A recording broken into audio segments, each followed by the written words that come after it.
नमस्कार, आप देख रहे हैं 4 PM महाराष्ट्र और मैं हूं आपके साथ तान्या। महाराष्ट्र की राजनीति में ये नाम सिर्फ एक घर नहीं बल्कि एक सच्चा प्रतीक रहा है, मातोश्री। एक दौर था जब मातोश्री से निकला संदेश शिवसेना का अंतिम फैसला माना जाता था। पार्टी के नेता हो या कार्यकर्ता, सबकी नजरें वहीं टिकी रहती थी। लेकिन आज वही मातोश्री अपने सबसे कठिन दौर से गुजर रहा है।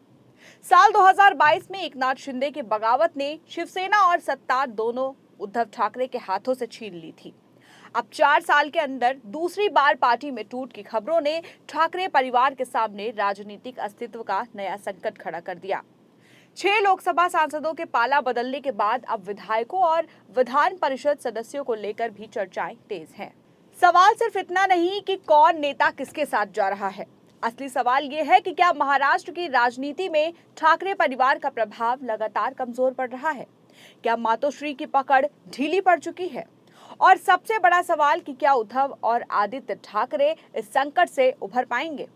आइए समझते हैं महाराष्ट्र की राजनीति में पैदा हुए इस नए भूचाल की पूरी कहानी। उद्धव ठाकरे ने हाल ही में अपने विधायकों और विधान परिषद सदस्यों की एक अहम बैठक बुलाई थी। ये बैठक ऐसे समय में हुई जब महाराष्ट्र की राजनीति में ऑपरेशन टाइगर की चर्चाएं जोरों पर थी। माना जा रहा है कि एकनाथ शिंदे गुट उद्धव खेमे के नेताओं को अपने साथ लाने की कोशिश में जुटा है। लेकिन बैठक में शिवसेना के 3 विधायक और 1 MLC नहीं पहुंचे। इसके बाद राजनीतिक गलियारों में अटकलों का बाजार गर्म हो गया। सवाल उठने लगा कि क्या सांसदों के बाद अब विधायक भी उद्धव ठाकरे का साथ छोड़ने वाले हैं? हालांकि जिन नेताओं ने बैठक में हिस्सा नहीं लिया, उन्होंने पहले ही पार्टी नेतृत्व को अपनी गैर हाजिरी की जानकारी दे दी। किसी ने MLC चुनाव में व्यस्तता का हवाला दिया, किसी ने स्वास्थ्य कारण बताए और किसी ने निजी कार्यक्रमों का जिक्र किया। लेकिन राजनीति में अक्सर गैर हाजिरी भी कई संकेत छोड़ जाती है और यही वजह है कि इन अनुपस्थित नेताओं में से एक नाम सबसे ज्यादा चर्चा में है, वो है सुनील शिंदे का। आपको बता दें, सुनील शिंदे वही नेता हैं जिन्होंने साल 2019 में आदित्य ठाकरे के राजनीतिक भविष्य के लिए अपनी वर्ली सीट छोड़ दी थी। उस समय इस ठाकरे परिवार के प्रति उनकी निष्ठा का सबसे बड़ा उदाहरण माना गया है। लेकिन आज अगर वही नेता पार्टी लाइन से अलग दिखाई देते हैं तो ये सिर्फ एक व्यक्ति की नाराजगी नहीं मानी जा रही, इसे ठाकरे परिवार के प्रति वफादारी की दीवारों में आई दरार के रूप में देखा जा रहा है।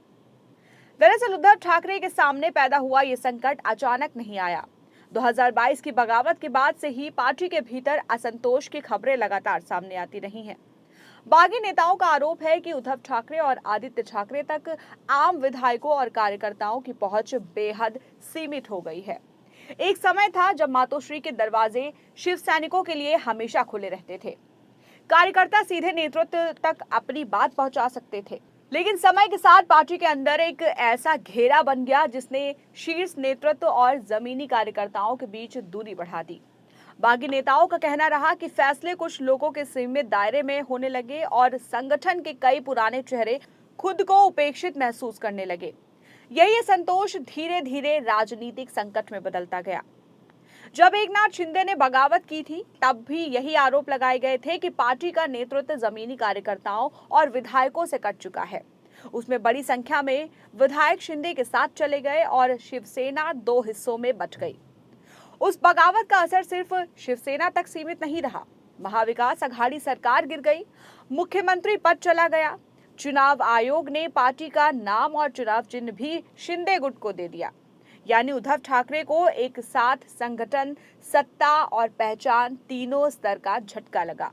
लेकिन तब माना जा रहा था कि सहानुभूति की लहर और ठाकरे परिवार की राजनीतिक विरासत उन्हें फिर से मजबूत कर सकती है। कुछ हद तक ऐसा हुआ भी।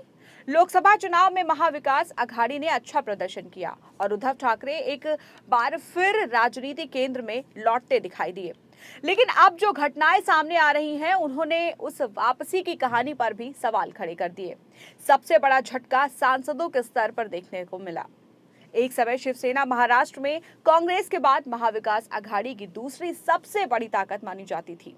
लेकिन लगातार टूट-फूट के बाद पार्टी के पास सांसदों की संख्या बेहद सीमित रह गई। राजनीतिक विशेषज्ञों का मानना है कि सांसदों के जाने से सिर्फ संख्या कम नहीं होती बल्कि संगठन का मनोबल भी प्रभावित होता है। जब बड़े चेहरे पार्टी छोड़ते हैं तो कार्यकर्ताओं में ये संदेश जाता है कि नेतृत्व की पकड़ कमजोर हो रही है और यही चिंता इस समय उद्धव ठाकरे के सामने सबसे बड़ी चुनौती बनकर खड़ी है।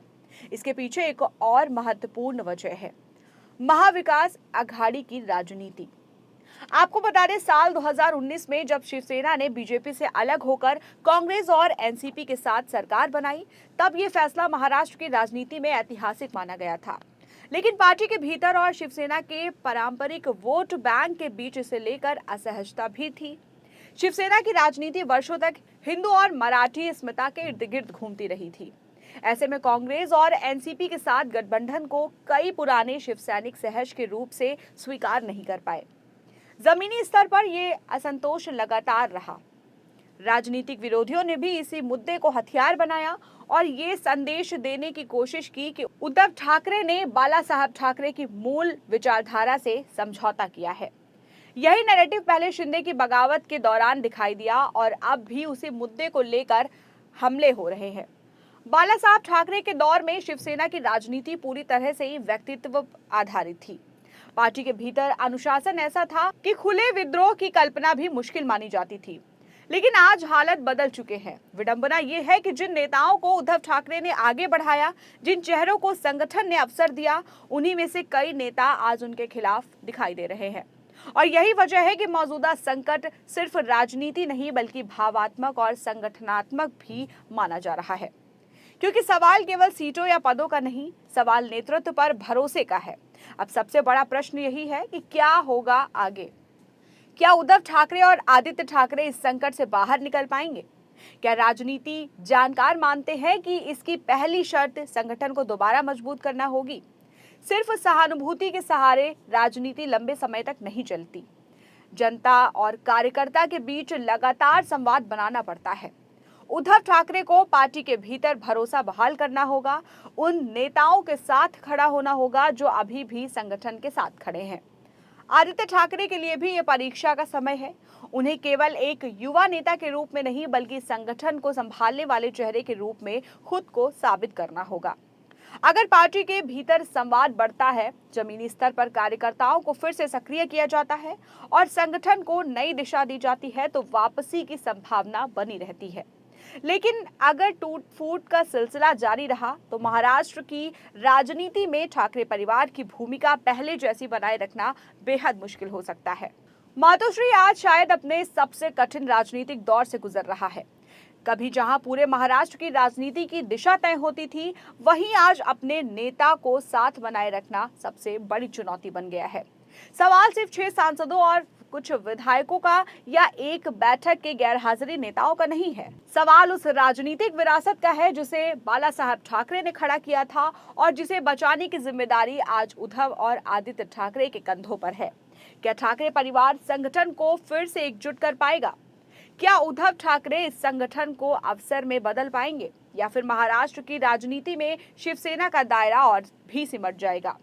फिलहाल इन सारे सवालों का जवाब तो भविष्य में ही सामने आएगा, लेकिन इतना तय है कि आने वाले कुछ महीने महाराष्ट्र की राजनीति और ठाकरे परिवार दोनों के लिए ही बेहद निर्णायक साबित हो सकते हैं।